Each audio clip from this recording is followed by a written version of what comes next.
Join me for this video where I dive into the burning question of who has the advantage in golf competitions. Is it the lower handicapper or their hacker high handicap opponent?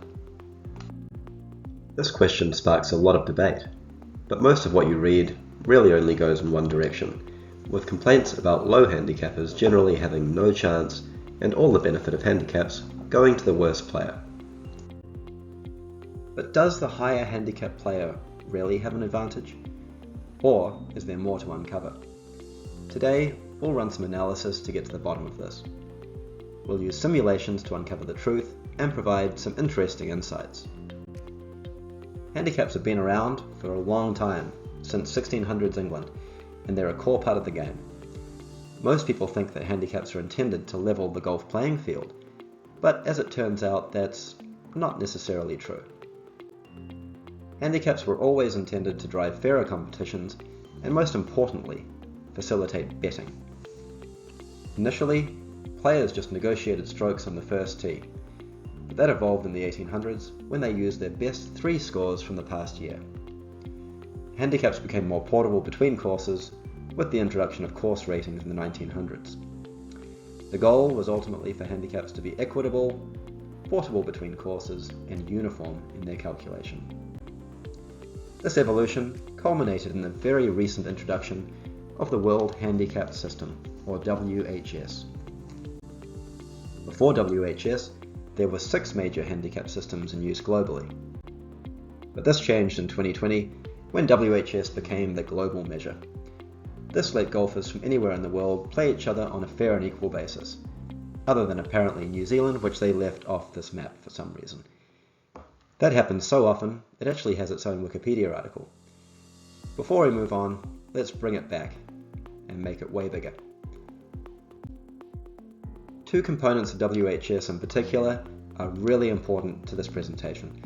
First is the net double bogey adjustment, and second is the basis of the handicap calculation itself. The net double bogey adjustment means exactly what it says. If you do a blowout hole, for example shoot 9 on a par 4, where your handicap gave you 1 stroke, your adjusted score for that hole for handicap purposes will only be 7. Par 4 plus 1 stroke plus 2 shots. As to the handicap calculation, the key part here is that WHS considers only the best 8 of your last 20 scores. That has a very similar effect.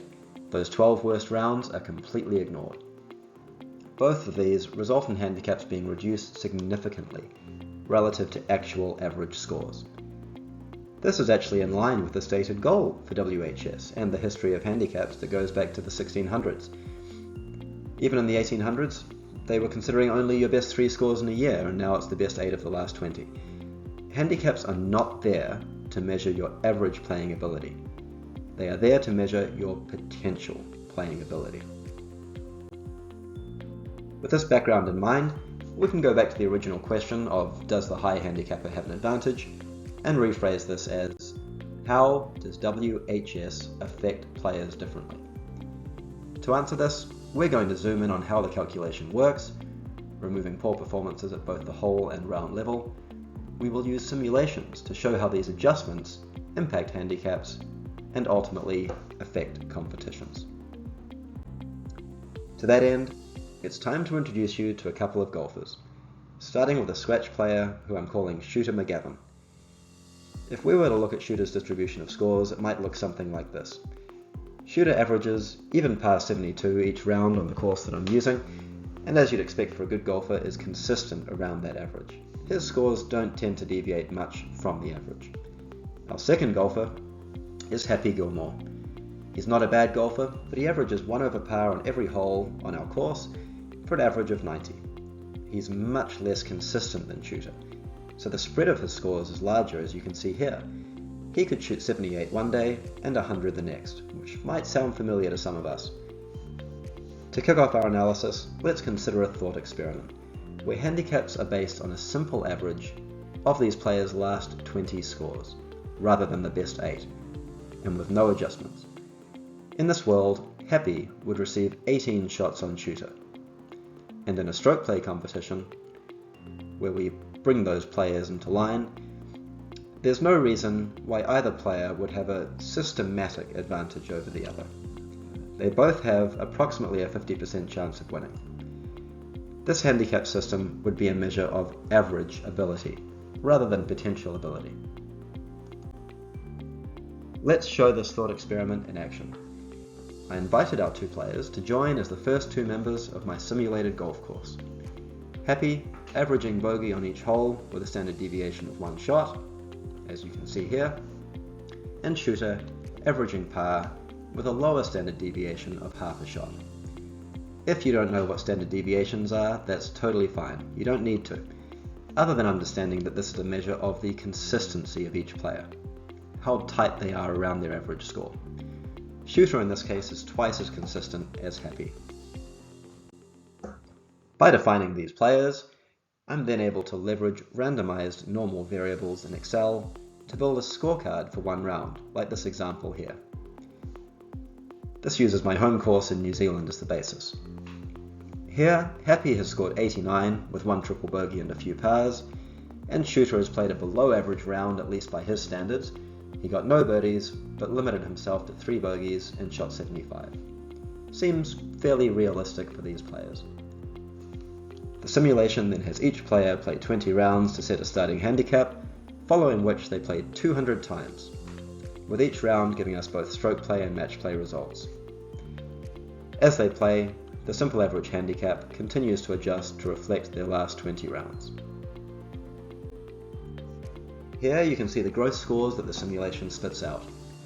As expected, Happy averages right around 90, with scores ranging from an exceptional 75 up to roughly 100.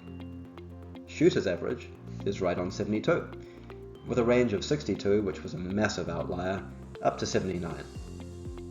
You can see in this chart that Shooter's scores sit much tighter around his average overall. So these are the raw scores, but how did the matchups go between the two players? Well, as we theorized, it was very close. As it happens, Happy won overall in both stroke play and match play, but only by a very small margin.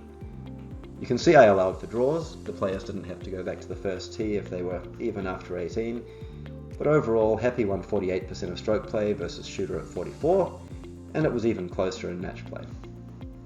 I ran this simulation a few other times, and in roughly half Shooter seemed to win. So the simple average handicap really does seem to level the playing field between these two players for one-on-one competition. But as discussed, the WHS is not intended to level the playing field. It's intended to reflect a golfer's potential playing ability. So let's start to layer on WHS and see what happens to our simulation. Starting with using only the best 8 of the last 20 scores to determine handicaps for Shooter and Happy, rather than using all scores. So for now, we still won't make the net double bogey adjustment.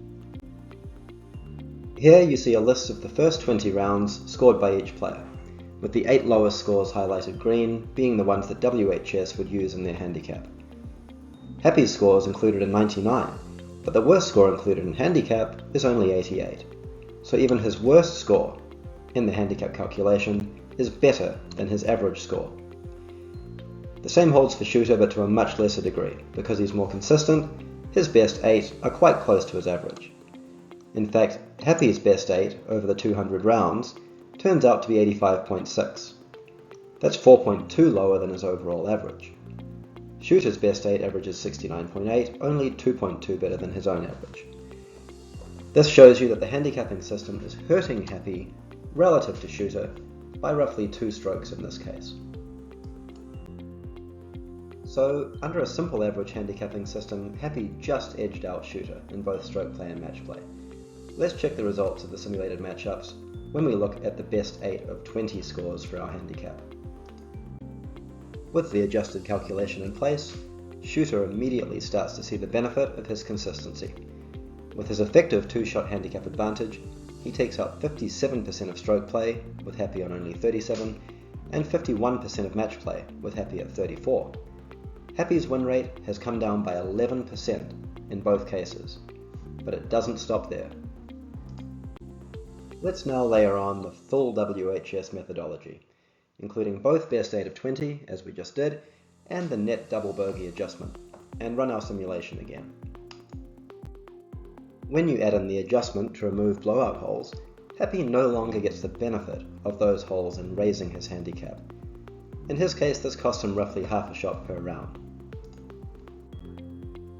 This pulls Happy's win rate down by another 8%. He's now only winning about 30% of all encounters with Shooter, whereas Shooter is winning double the amount.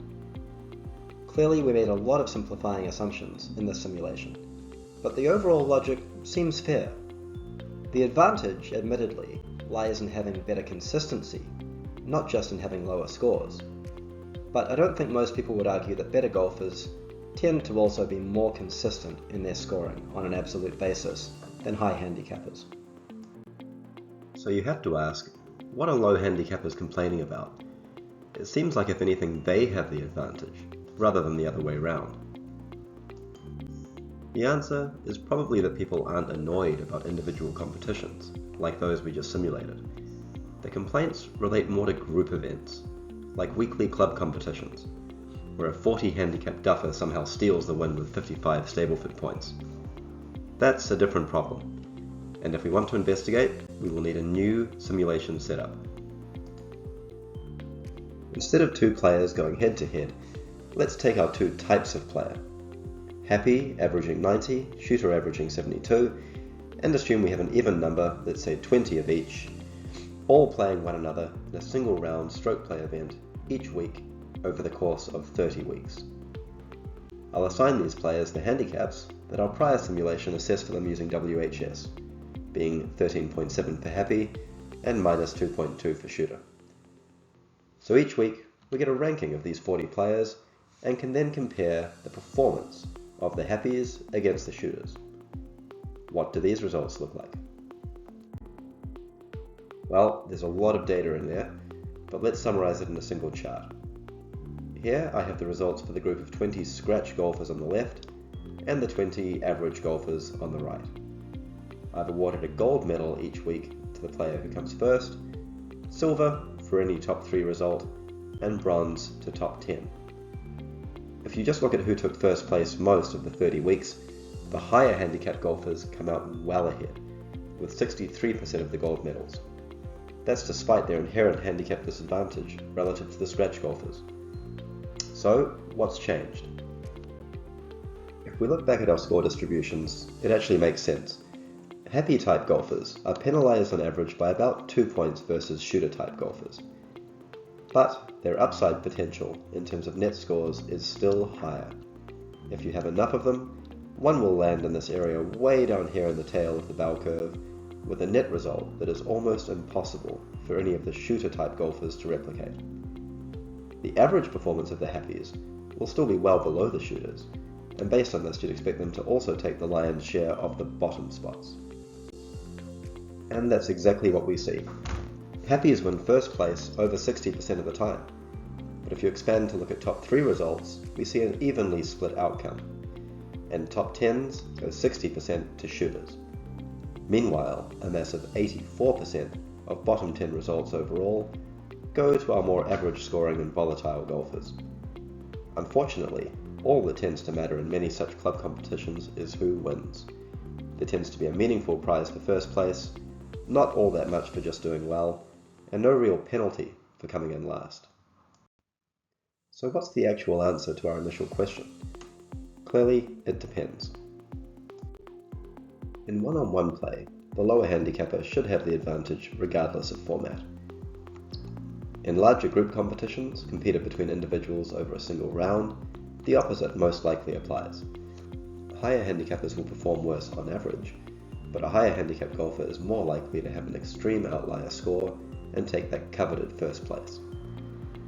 If you make players compete over multiple rounds, this should mitigate that randomness, as no single volatile golfer is likely to play multiple rounds, scoring lower than their lower handicap competitors. Team events like scrambles confuse things further, and any advantage will depend on how handicaps are treated or adjusted. In general, high handicappers should get a nice boost from not having some of their worst shots or holes count in these formats.